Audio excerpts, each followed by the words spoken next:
година и токму од Рамадан и неговата клика пратеници, блиски од неговата партија и сите тогашни пратеници од 98 до 2002 во парламентот бев етикетиран, стипулиран, покажуван, стигматизиран како македонски националист. Дури Геровски, новинарот, во негови писанија ме нарекуваше блад македонски фашист, што никако не бев. Секогаш бев човек, јас и мојата генерација, млад човек, кој што осознаваше за државата и сакаше на својата генерација, но и на сите тука, да им укажам како гледаме на Македонија. Дека Македонија е нападната, лажно, правата се всушност вратичка низ кое што се влегува, а подоцна се доаѓа до војна и промена на устав. За денеска се дојде во целосна корупција во општеството и распад на системот. И токму затоа као парадигма го извлекувам Рамадани, за да ви укажам дека Рамадани мене ми е познат, а и на гледачите им е познат, како сега вие го открија и од него направија тоа што направија, на прв поглед е нејасно. Меѓутоа, ако загребете малку под површината, ќе сватите дека постојат интереси. Тоа се некакви интереси да се прегрупираат одредени телевизии, средства за јавно информирање и приближат до одредени политички партии, да покажат наклонетост или на некого да му свртат грб.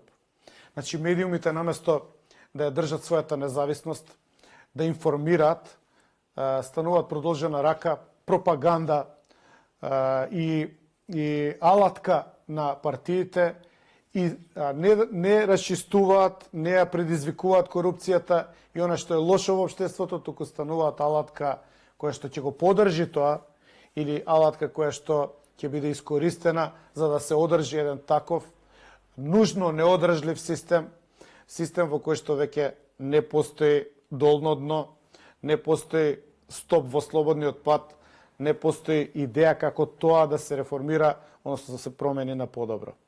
Телевизиите само ќе направат свич од еден газда, односно од една партија кон друга партија. Истиот газда сега ќе биде за лево, утре ќе биде за десно, па после ќе биде за лево и така натаму. И тоа го гледаме 30 години. Телевизиите се формира, некои од нив, не сите, меѓутоа најголем дел, како заштита на фамилиарни интереси на одредени семејства, за да можат да градат, банки да прават, трансфери на пари, да се богатат енормно и така натаму. И тоа вие, драги гледачи, го знаете. Ја не ја откривам Америка. Рамадани не е откривање на Америка. Тоа е исти човек, тој е тука, тој делува 30 години. Тој е дел од ова наша мизерија. И тој ќе продолжи да делува, затоа што не е поединец. Он е само еден експонент. Кај албанците е усогласена стратегијата. Стратегијата е многу јасна. И ја знаете. Само да видиме кај отидоа нашите телевизии, партии и дали воопшто нешто ќе смениме. Јас имам предлог како да почнеме нешто да менуваме. Се разбира, во мојот блок, во мојата идеолошка компонента, за левицата нити знам, нити сакам да давам идеи како да се реформира или во која насока се движи. Таму они си знаат. Можам да зборувам за десницата, можам да зборувам за ВМРО. За ВМРО сепак се чувствувам дека можам нешто и автентично да кажам врз основа на тоа што сум го читал, учел, размислувал, а и доживеал во последните 30 години. Така што сега ќе одиме со едно видео. Видеото го снимив минатата недела во Копенхаген. Бев на едно студиско патување во Скандинавија и во Шведска, Данска, значи повеќе места посетив. Зошто? Меѓу другото, една од мотивациите е да се подсетиме, а многумина сега мислам дека можеби не знаат дека ВМРО ДПМН, денешната партија, пред да се оформи како ВМРО ДПМН, прво е оформена како ВМРО во Скандинавија, поточно во Шведска, од страна на Драган Богдановски. Подоцна е донесена во Македонија, во краток период е преименувана, односно додаден е суфиксот ДПМН, Демократска партија за македонско национално единство. Тоа се многу тешки зборови. Демократска партија за македонско национално единство. Сите овие зборови се како светилници треба да бидат многу значајни. Ставени се во името на партијата.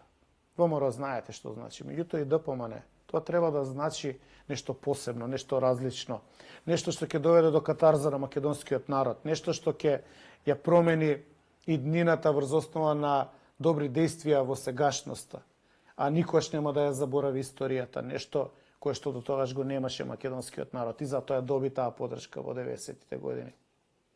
Ме придоби и мене како млад човек. Се до ден денешен. Значи една идеологија од која што обичниот нормален македонец не може да отстапи затоа што е таа дел од него.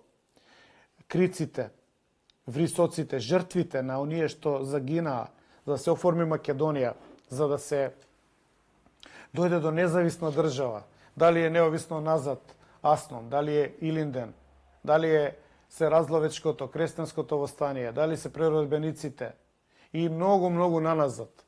Сите тие се во нашата ДНК вткаени, врежани.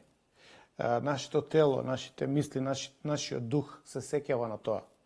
И чекаше начин да оживее, да се доживее сам себе, да се породи. И се породи во ВМРО ДПМН. Меѓутоа многу работи во меѓувреме се сменија. Затоа снимив едно видео во Копенхаген, само 2 минути е. Погледнете го, па подоцна ќе се надоврзам на тоа видео.